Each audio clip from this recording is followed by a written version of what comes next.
Good morning, everybody. Happy Hump Day to you. April 9th, 2025. I have all your stories for your rush hour ride to work. And this is a action-packed episode. I've got Bachelor Clayton versus Bachelorette Gabby.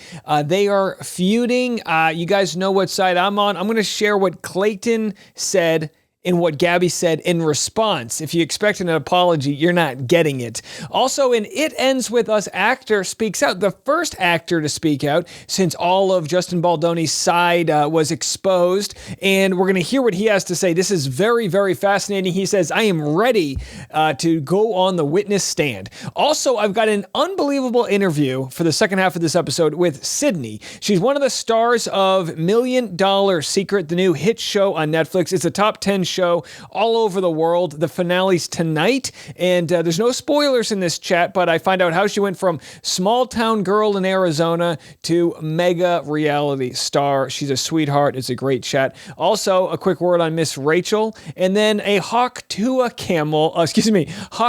cameo you're going to want to hear about.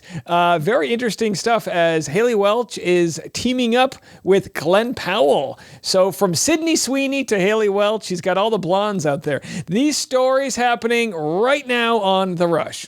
Well, congrats are in order for Miss Rachel. Just last episode, we discussed how she was being accused of spreading Hamas propaganda, and a pro-Israel group wanted her investigated by Attorney General Pam Bondi. What an insane story. I didn't realize she was actually welcoming her second baby yesterday.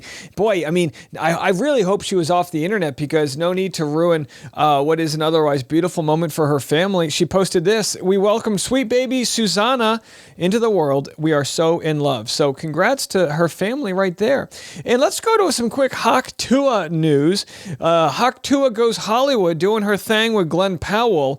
That's right. Haley Welch is going to be in a new show on Hulu called Chad Powers with Glenn Powell. I mean, he's like the new Matthew McConaughey, right? He's the young guy with a bunch of abs. I'm surprised he's doing a Hulu show after, he's kind of like a bona fide movie star at this point. Either way, she's moved on from the crypto mess where she was kind of part of a scheme that defrauded her fan base. You never want to defraud your fan base, guys. You know what I mean? Sure, get them to buy some products you sponsor, but don't defraud them. At least, not on purpose. But they dropped the investigation on her, so now she's back in Hollywood. Let me tell you this right now. If I had to guess, I'm guessing she's a terrible actress. Just because of the way I've seen her read some of the sponsors she's had before. But hey, God bless America that she makes a Tuah spit on that thing joke, and then all of a sudden she's in Hollywood. You know what I mean?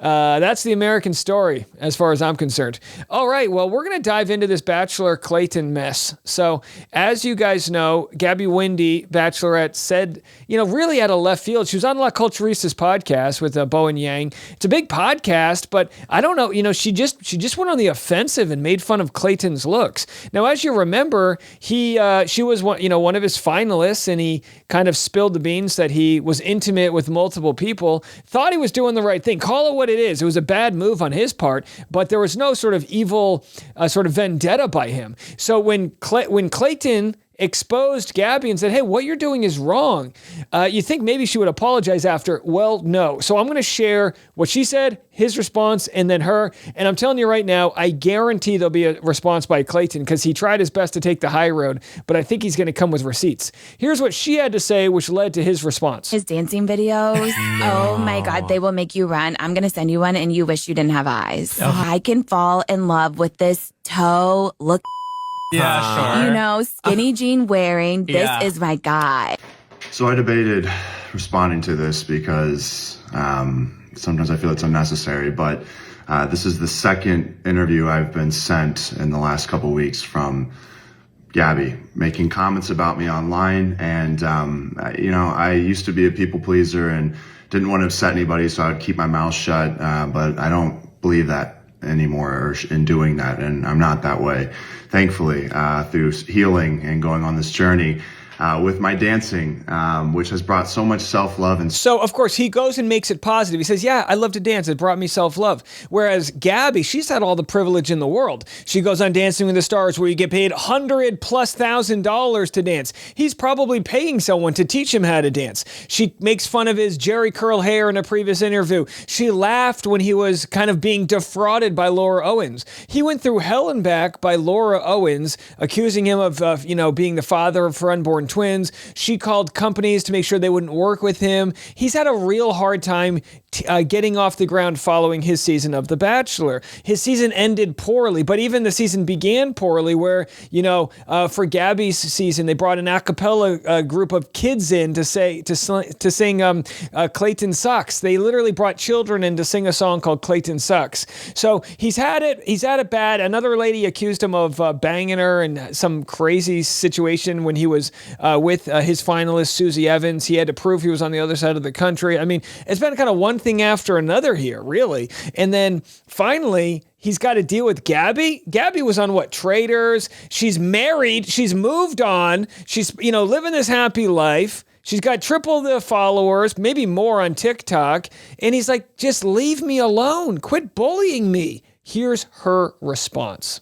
Oh, that's rich. It's rich coming from a man who exploited my sexual life on TV without me knowing.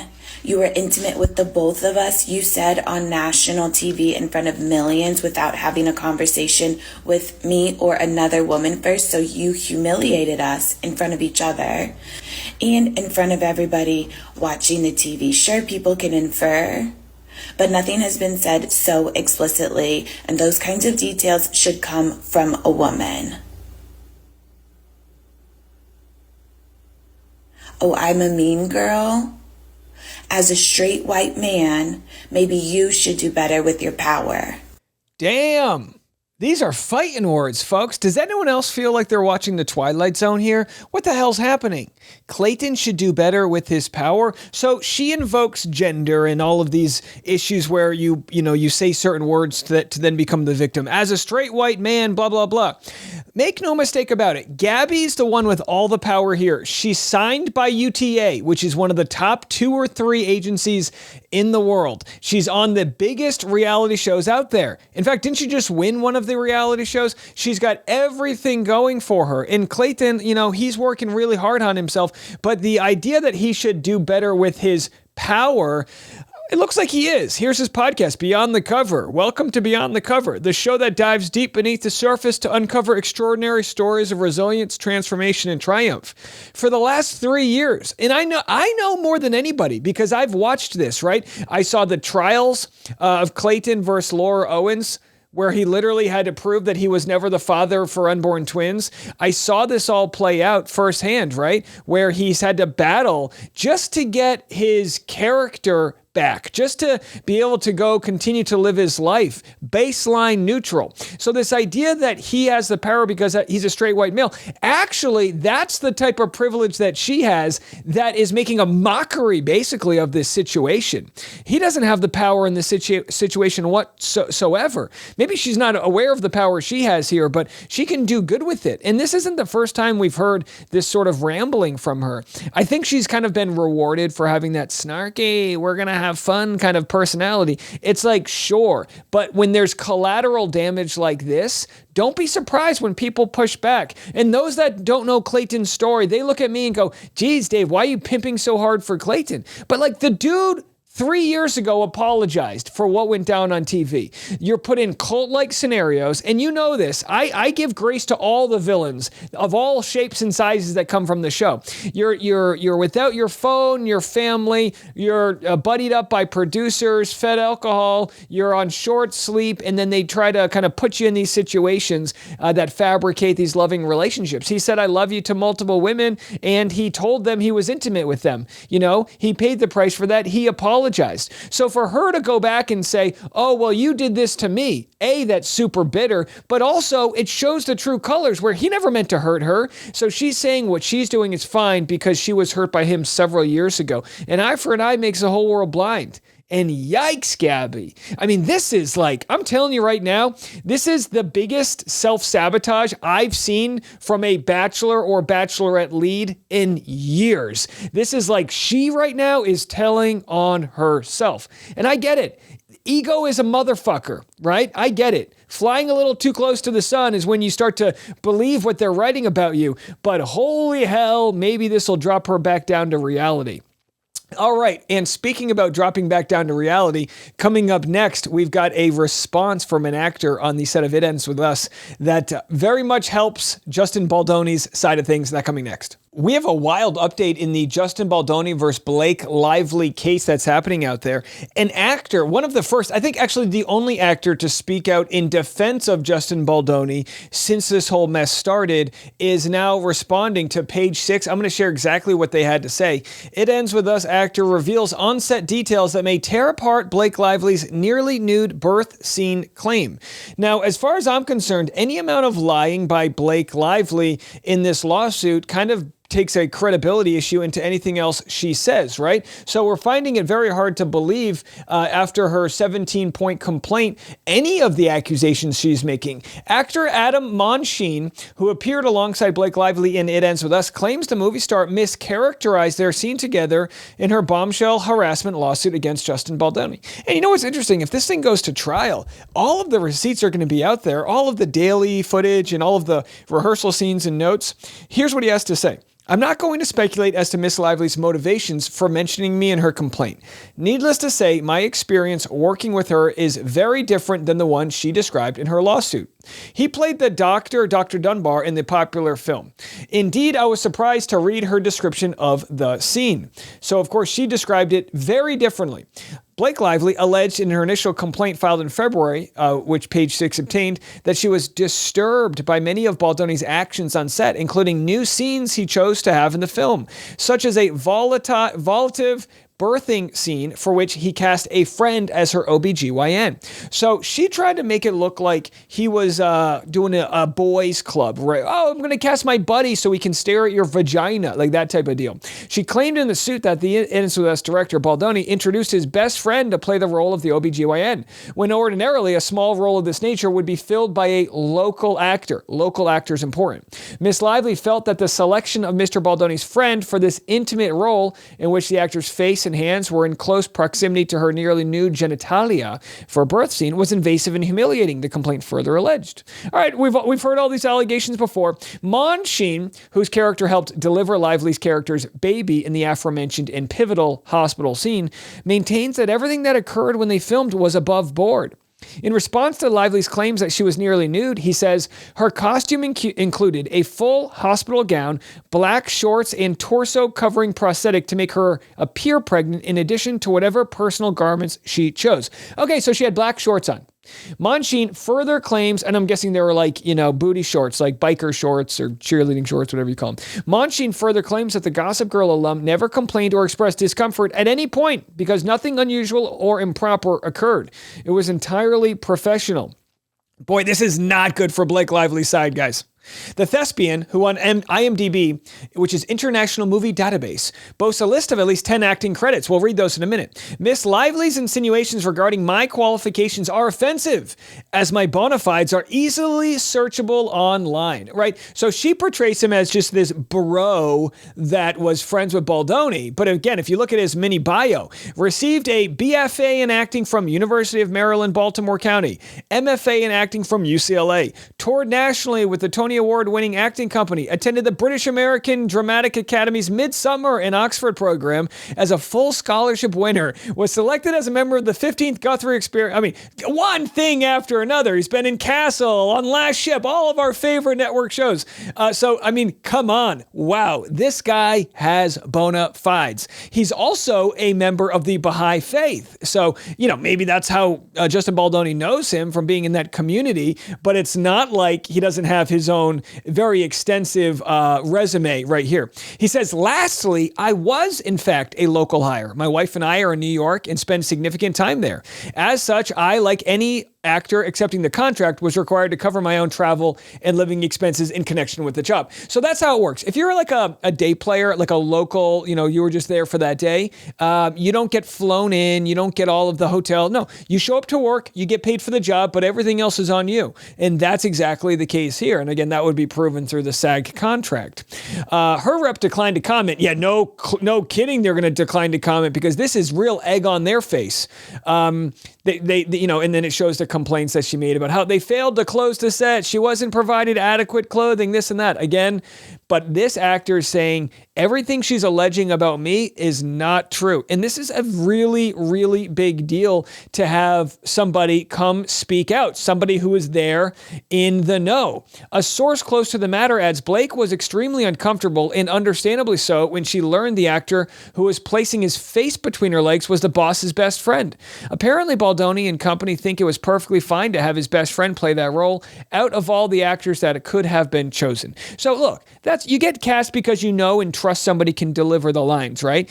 By all means, it wasn't a guy he met playing poker, and who these close sources are, nobody knows. But this is wild new information. It honestly takes a brave person who's been, trying. I'm sure now he's going to be either blacklisted or have no chance to work in certain film capacity in the future. But that right there is a man with a spine. Someone willing to say, you know what? If it comes down to it, I'm fine testifying. Just let me know. He added that should Baldoni's lawyers call him to the witness stand in the upcoming March trial, he's willing to do so. If I'm called to testify in the case, I will answer truthfully and more freely whatever is asked of me with all the legal protection that affords. In particular, by noting that Miss Lively was not nearly nude in the scene we shot together. All right. Not the first person to try to poke holes in Lively's argument. He previously, of course, Baldoni has as well, releasing his side, but everyone else has remained quiet. And this is the problem with a lot of things in society, right? It's a problem we have with politicians not speaking out when they know something's wrong. It's a problem we have with Clayton Echard, right? He goes and defends himself, and you see nary a Bachelor alumni. I mean, God bless those that did say, hey, this is wrong. But what you notice is there's no social union between all these folks. Everyone's out for themselves. So when you do see someone stand up and say what's right versus what's wrong, I give that person a lot of respect. Whether it's people backing Clayton Echard and saying what Gabby Windey did was wrong, whether it's people taking a stand and saying what Blake Lively is doing is wrong, I respect the hell out of those willing to speak the truth, even if it means they're going to get some hate for it. All right, well, up next, I've got a great interview with somebody you're going to love. Her name's Sydney. And she was on this first pivotal pilot season of $1 Million Secret. It is a fantastic show on Netflix. I don't know how it ends. The 2 final episodes are today, released on Netflix. It's a top 10 show globally, and we were so lucky to get her on. Sydney's going to be making waves in the world of reality TV. She's fantastic, and I'm sure we'll have a lot of opportunities. Fingers are crossed. I really hope she wins the $1 million. It's a really fun show. I describe it in my chat with her. So without further ado, here's my conversation with $1 Million Secret's Sydney. All right, ladies and gentlemen, I'm so excited for today's guest on the Rush Hour podcast. She stars in season 1 of $1 Million Secret. It's Sydney. How are you? Hey, Dave. I'm doing really well. How are you? I'm great. The finale ends today. So we don't know who won, but the show is about 12 random strangers. One ends with $1 million. It's a big game of kind of guess who. And how the heck were you catapulted into this reality TV stardom here? It's so funny. I am not a reality TV girly, which maybe I should have watched a couple of shows before going on this to help strategize a little bit. But basically, back in 2019, I got approached by some casting directors. It was for Temptation Island, and I did not understand the premise of that show, but did not go on it. And have kind of just been like in the Rolodex ever since. And then one of the casting directors that I follow, I saw them posting about $1 Million Secret. And I was like, I could go run around for $1 million. Let's go try some challenges. And I applied. I went through the interview process. And next thing I knew, I was getting that phone call that get ready to pack for Canada. So you show up to this beautiful like mansion resort. I had to Google where it was. I thought you were in on the Mediterranean. You're in Canada at a place called the Stag, and it's really 1 out of 12 odds. Did you guys know it would be 1 out of 12 chance to win $1 million going into this? I didn't know how many contestants there were going to be, but 12 is my favorite number. So I was very comfortable with it going in. And it's like a game of Clue. There's different archetypes. There's a grandma. You're kind of like, let's be honest, you're the hot girl of the show. You're the bottle service girl. I want to know, how does your job in bottle service play into the strategy here? Was there any sort of characteristics or overlap of the two? So I actually chose the character of bottle service because that's what most people assume when they look at me. I'm actually a medical sales rep. So I rep medical devices, medical products, and sales translates really well to games like these because you do need to be sitting back, you need to be observing, you need to be listening. Every single growth sales rep will tell you that you listen first. And that's what I really tried to do, at least through the first couple of episodes, was sit back and listen and observe. Bottle service just made me seem unassuming. I didn't want people to know about my sales background to maybe look at me as more of a threat than they thought I would be. Yeah, I think that's a great strategy. And what we watch, watching this show, and here's how it works as like a fan. I will watch an episode with my wife. We'll give it like 10 minutes because there's some shows out there where you're like, we just don't have the time. And 10 minutes in, we're like, let's go. We loved this. I loved how emotional everyone was getting because you essentially have to lie to people's face. Either you have the $1 million in your briefcase or you don't, and it's up to. And everyone's kind of accusing everybody of being the one who's got the $1 million. What did it feel like to be either mischaracterized or to just be blatantly lying and manipulating others? Because those emotions all looked real. Dave, so we all knew at some point we were going to have to deceive in this game, which is why a lot of us, including myself, omitted very real things about ourselves because we didn't know what kind of clues they were going to be given.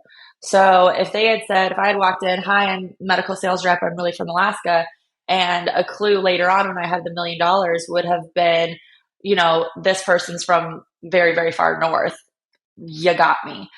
And at the end of the day, we're doing it for $1 million. None of it is personal. No one was mad about the lying. I see so many fans saying, why are they playing if they're mad about lying? Nobody was mad about lying, but you can go about it in a very kind of like classy and respectful way still, I think. And so it's part of the game. What would you do for $1 million? Yeah, I'd lie to your face. That's what I would. You see this play out every year with Survivor and different games where people will get offended because you're looking someone dead in the eye. And in the end, you're playing for yourself, your family. At what point did it feel real? Was it taking a helicopter to a glacier for one of the challenges? Like, at what point were you like, dang, I'm in this. I have a chance to win it. So I would say definitely the helicopter one. That was my fourth straight win in a row. That my fourth time to the trophy room. Just killing the challenges. And then the other time I would say is when I survived that kill shot. And next thing I know, I'm in the final 6. We're 50% gone here. And I fought for my life 3 eliminations in a row and still made it. So I was like, I can be a contender here. I need to change my strategy a little bit, but we have a real shot at this. There was a moment when you really opened up, speaking about the fact that no one asked you about any personal questions. And I wanted to dive into that because was that a strategy to get emotional, or was this feeling like you're only seen because you presented the bottle service character? Did you feel like you weren't getting treated in any deeper way, or was that just part of playing the strategy of the game? So that was a very, very real, raw moment for me. I struggle crying publicly, and I figured I was going home. And so I really kind of wanted to hit on the point that it was true. I asked multiple players questions about themselves, trying to get to know them. Even we have a cast group chat right now. I'm the one in there going, hey, mental health check. How's everyone doing? Like, what kind of support do you need? Because I have always been misjudged based on my outward appearance.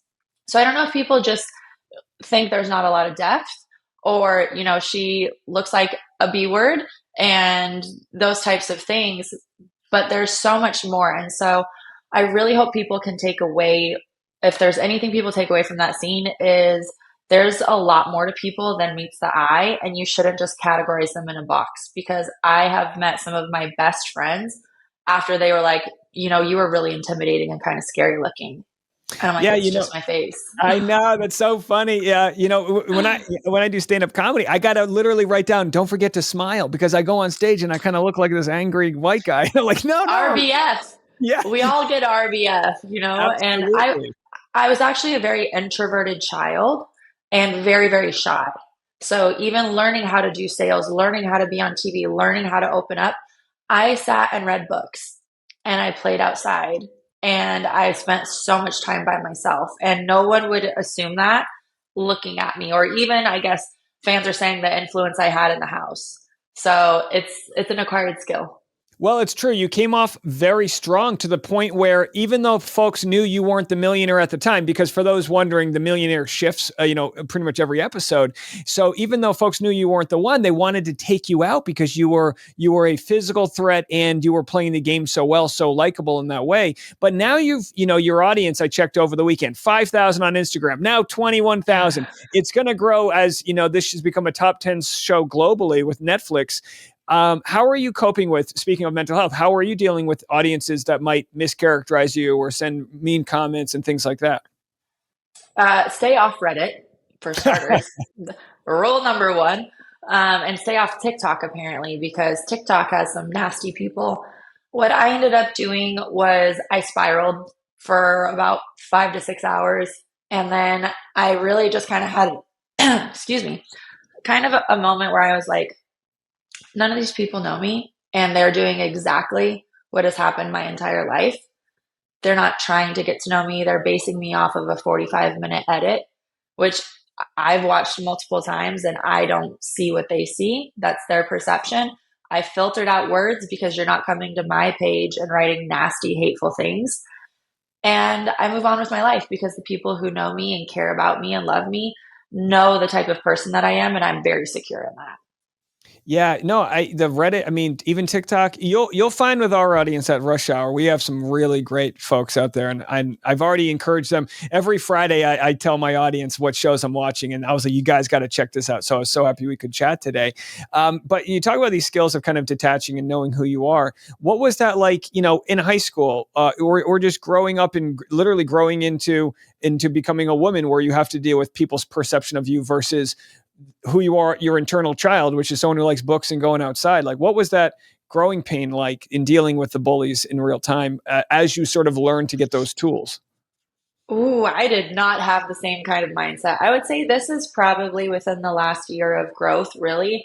I'll be the first to say, like, if I was on the show 3 years ago, I would be spiraling right now. It would not be good seeing these types of comments.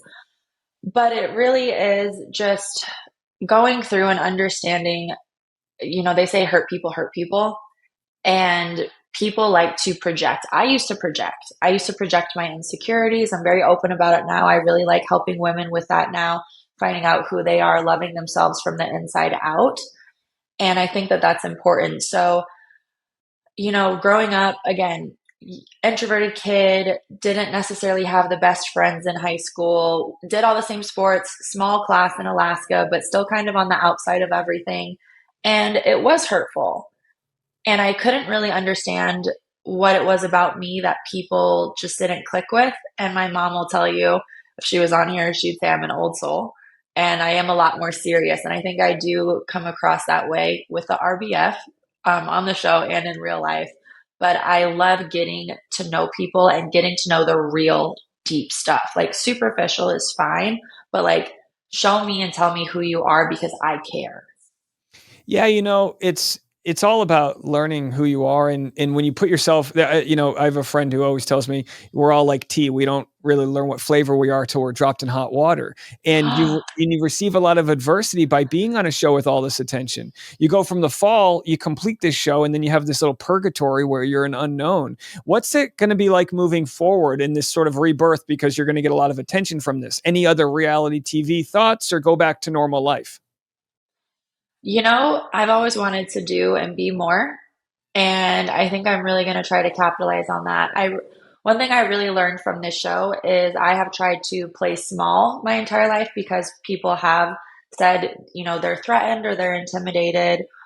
And so because of that, I tried to be less, and I don't want to do that. So if there is a fun, amazing, battle camps coming out. Sign me up for season 2.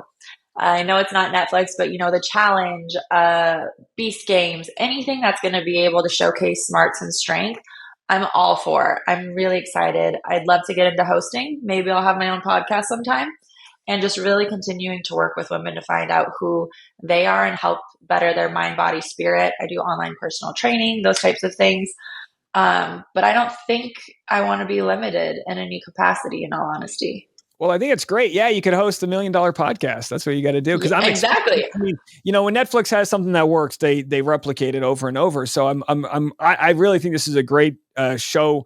Because there are games that are played. What I thought was interesting, the show, reality TV, it's unscripted, but it really was written really well in the sense that you'll do a challenge and then 3 episodes later you have to remember what happened in the previous challenge for clues based on who the millionaire is. Tell me this going into the finale. What shocked you about it? You don't have to give anything away, but getting to the finish line, what shocked you about the finale and how you kind of participated in it? Ooh, that's hard without giving away any types of spoilers. I think just knowing, I knew I was fighting from this point forward, that I had to do whatever it took to get those wins and get to the finish line. And I knew that if there was any chance of me losing, that was going to be it. So I gave absolutely everything I had to every activity from here on out. And you've got family that are here supporting you. What's it been like, sort of like letting them into, you kind of keep this secret, right? You had this experience that they now get to see play out. You're like, I'm at a mansion, it's on a lake. And they're like, yeah, sure, Sydney, whatever. But what's that feeling like for them to see you kind of have this champion moment?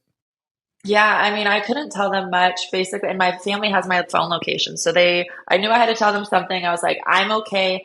I'm not going to be able to contact you for this period of time, but everything is okay. And since then, I was a little bit nervous about it coming out just because you never know. And my parents flew down here. They're in Phoenix right now. They've been to both of my watch parties. They brought my grandma out here. My brother showed up today, completely surprised me, flew in from Alaska for the finale. My grandparents in Wisconsin are having watch parties with all of our family and cousins and sending me selfies.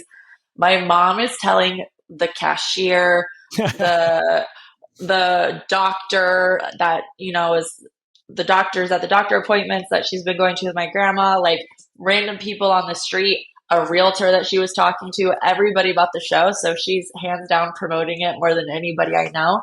And I might get choked up here. I couldn't be more grateful for the family and people that I have in my corner. I wouldn't be able to do something like this or be who I am without them. And I actually told my parents that the other day. I started crying. My mom started crying. My dad teared up and then made some jokes because that's what he does. But this whole entire experience has filled me with so much gratitude. Well, we're so excited for you. I really hope you go home with $1 million. But either way, it sounds like you've won just by being on the show, and the show has won by having you. So thanks again, and feel free to come back anytime. We'd love to know what future ventures you have going on. But I appreciate you taking the time to chat with us today. Thank you so much, Dave. It was an honor to be here. Well, you're really going to have to catch up on that series because we have another member of the show coming to join us this weekend, and we're going to hear all about his time on the show. So make sure you catch up on it. And oh boy, there's a lot going on today. That Bachelor Clayton story, we broke the news today on TikTok and Instagram because it was before we were going live with the podcast. But I got to tell you, if you want to catch up on all the up-to-date news and have a place to comment, it's on our Instagram and our TikTok. So go over there on Instagram. It's The Rush Hour with Dave Neal or D Neals. And on TikTok, it's D Neals. And of course, if you want to donate to the channel, you can go to patreon.com/Dave Neal and become a monthly member. We'll be live in a couple hours, usually around 11 a.m. Central Time. And boy, will we not be holding back. Today's going to be a busy one as we discuss in the private live stream all the crazy stories breaking out in Bachelor Nation, Blake Lively, Baldoni Nation, and everywhere in between. So much more coming this afternoon. We'll see you then. I'm Dave Neal, and this is The Rush.